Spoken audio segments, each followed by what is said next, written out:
E aí, pessoal, tudo bem? Vamos falar então sobre o nosso segundo módulo, que a gente vai abordar sobre a dissociação coxofemoral. E é um módulo também de fundamental importância, tá? Visto que muitas vezes durante o exercício, muitos praticantes de musculação têm dificuldade em mobilizar essa região de forma adequada, sem que haja influência da articulação do quadril sobre este movimento. E é um erro muito comum que a gente vê nas academias, da galera fazendo vários exercícios, que a gente tem grande mobilidade, a gente tem grande atividade da pelve em que ela deveria estar estável para alguns tipos de movimento. Então a gente vai trabalhar a dissociação coxofemoral.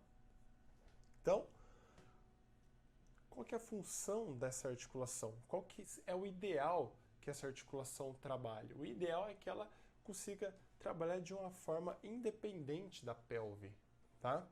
Então a gente tem todo o contexto quadril, a pelve fixa, e a gente consegue, assim como a articulação do ombro, a gente consegue perfazer toda a amplitude de movimento, circundar toda a amplitude de movimento da coxa em relação à pelve, que deveria estar estacionária durante os movimentos.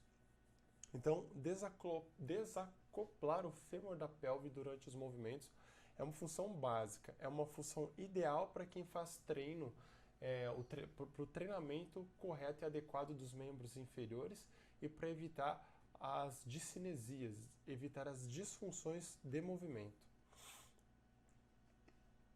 Então, a gente tem aqui, por exemplo, a desestabilização da pelve durante os exercícios. Por que a pelve desestabiliza durante os exercícios? Né? Por que a gente tem, por exemplo, dores lombares e dores de joelho? Qual que é a relação entre essa dissociação entre dores lombares e do joelho?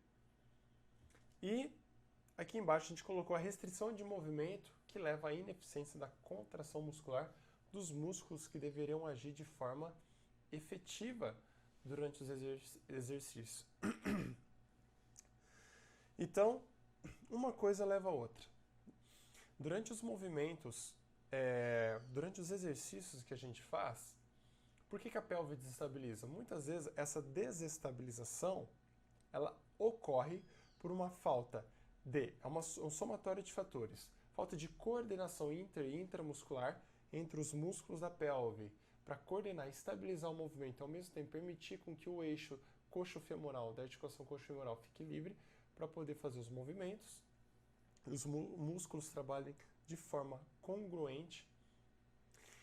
Ele é muitas vezes ocasionado por uma restrição de mobilidade, ocasionado por rigidez da cápsula femoral, que é a cápsula que recobre a articulação coxofemoral, a cabeça do fêmur e o acetábulo. Nós temos os ligamentos espessos, nós temos os ligamentos anteriores, iliofemoral, isquiofemoral e pubofemoral, por exemplo, principalmente os ligamentos da cápsula posterior do fêmur, e a gente tem os músculos também que exercem essa rigidez passiva, tá?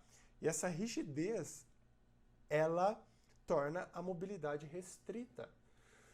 E essa mobilidade, quando a gente vai movimentar o segmento da coxa, por exemplo, durante alguns exercícios, a pelve acompanha esse tipo de movimento. E ela acompanha por conta dessa rigidez, por conta desse padrão de movimento rígido, que muitas vezes, por mais que você queira realizar o movimento, você não consegue realizá-lo de forma em que a articulação consiga realizá-lo de maneira livre.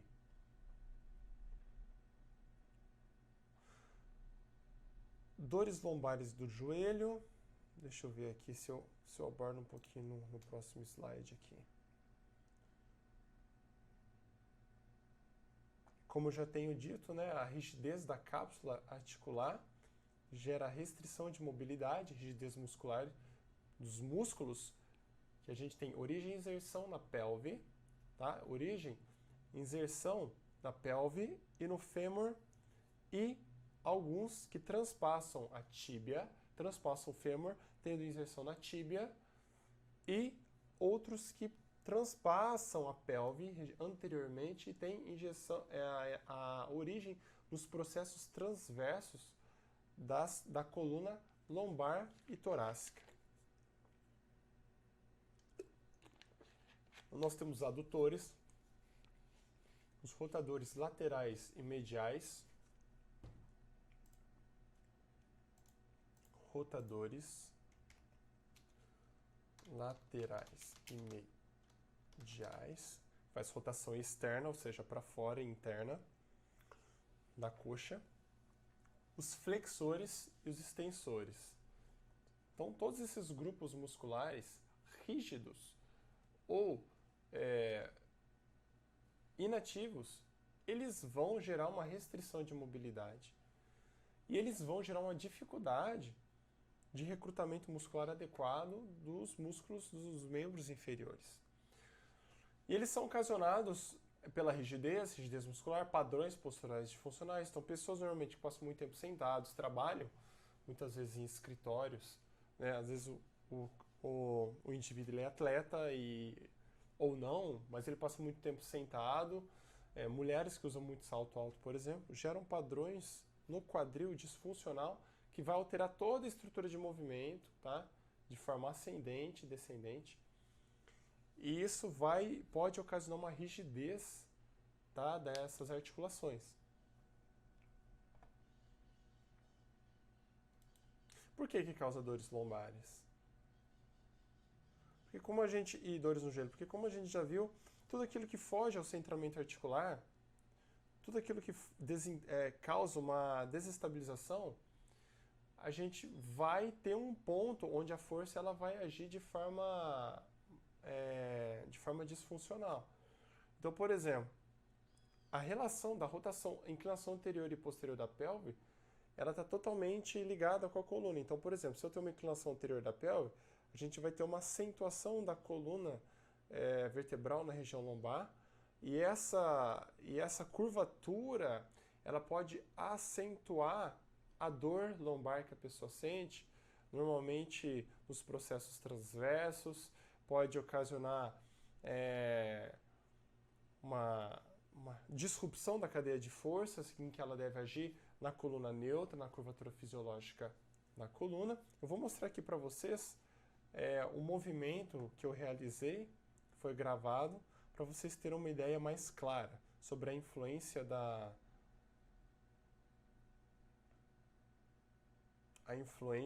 dos movimentos da dissociação coxo-femoral.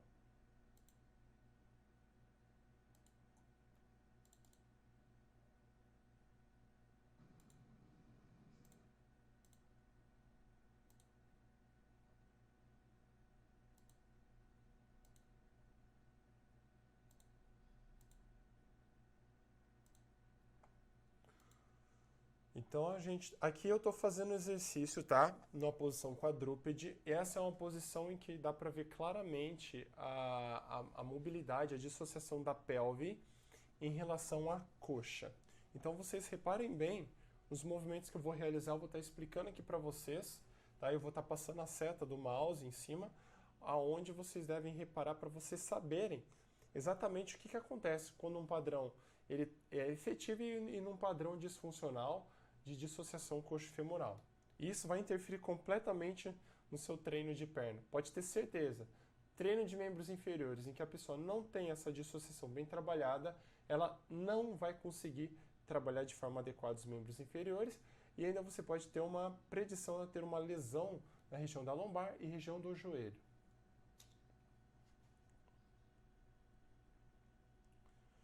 Então aqui eu estou executando um movimento de abdução do quadril. Perceba que a minha pelve está estável, ó. A curvatura da coluna lombar ela permanece estável. Eu vou fazer uma extensão do quadril lá atrás. Pode perceber que quando a minha pelve está estável, com a pelve estável, o quadril estável e respeitando as curvaturas fisiológicas da coluna, olha como a ação do glúteo, que é uma ação primária, ele é um extensor primário do quadril, trabalha de forma muito mais efetiva. Olha o tônus muscular do glúteo. E aqui eu não estou fazendo só uma extensão, estou fazendo uma abdução.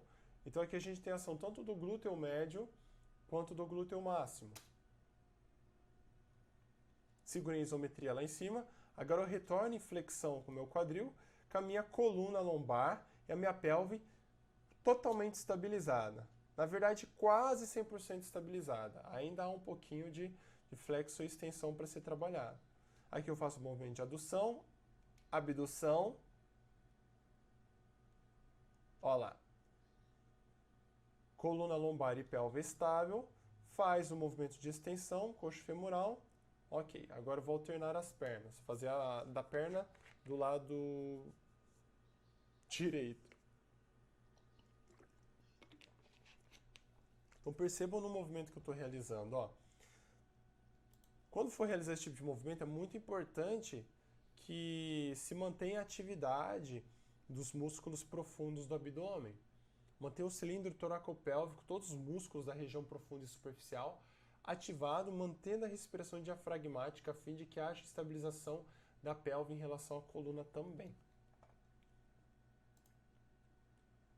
Ó, movimento de extensão do quadril, olha o tônus muscular do glúteo muito mais acentuado, tá? Coluna vertebral, coluna lombar totalmente estabilizada, pelve estabilizada, sem fazer movimentos de inclinação anterior e posterior.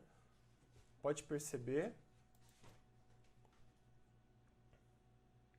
Movimento de abdução do quadril, com extensão de quadril. Olha o tônus muscular da região glútea. Agora eu faço o movimento de adução, retornando a perna direita ao eixo médio do meu corpo. E finalizando com uma flexão do quadril sem desestabilizar a pelve.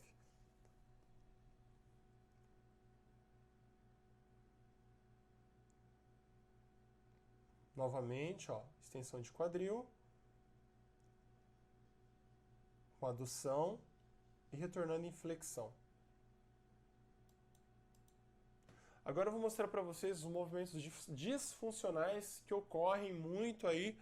A galera que vai fazer treino de glúteo, por exemplo, o pessoal gosta muito de fazer aquele exercício de 4 apoios, né? Bota aquela caneleira magnífica no tornozelo, bota aqueles acessórios, aquelas coisas magníficas, bota aquela coisa no tornozelo para fazer o movimento de extensão do quadril no cabo, na polia. E o padrão disfuncional que eu vou mostrar aqui, ele se aplica basicamente a tudo. Retornando. Ó, aqui eu vou fazer um movimento bem disfuncional. Vou forçar esse movimento, mas é o que normalmente acontece. É o que comumente acontece com o pessoal que vai fazer esse tipo de exercício ou esse tipo de manobra. Isso acontece muito também no agachamento. Vou mostrar para vocês depois. Ó, faz o movimento de extensão do quadril, tá? Só que cria-se um padrão disfuncional aqui. Aí, olha a inclinação anterior da pelve, forçando essa curvatura lombar. Forçando essa lordose lombar, que ela deveria se manter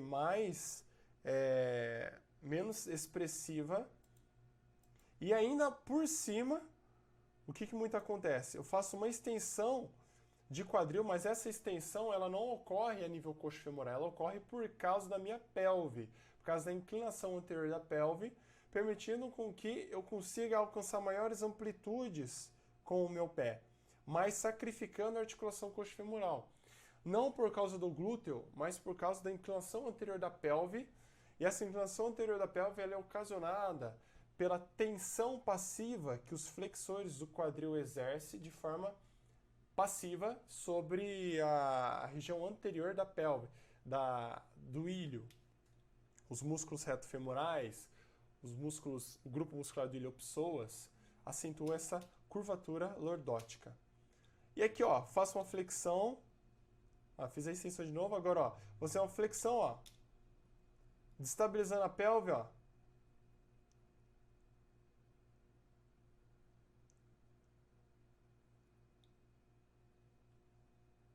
Ó, este movimento acontece muito também. Quando eu faço a flexão, seja excêntrica quanto concêntrica, mas principalmente excêntrica durante o agachamento, durante o levantamento em terra, vários exercícios, ou quando eu retorno o joelho para cima, muitas vezes para cima na linha do meu tronco, ó, acima da região umbilical, O que acontece? A gente tem uma rotação posterior da pelve, inclinação posterior da pelve, um movimento de retroversão ocasionado pela resistência passiva dos músculos adutores, tá? Muitas vezes os músculos adutores é responsável por fazer esse tipo de retroversão da pelve. Então, um movimento totalmente disfuncional, desestabiliza a pelve, rompe as cadeias de força que deveriam agir sobre o quadril e cria-se um padrão de movimento disfuncional. Bom, vocês podem conferir, eu deixei alguns exercícios aqui neste módulo que vocês podem estar conferindo na plataforma, a fim de que vocês, ele está explicado, a fim de que vocês possam botar em prática e esses alongamentos e possam sentir e começar a desenvolver a consciência de mover a coxa em relação à pelve.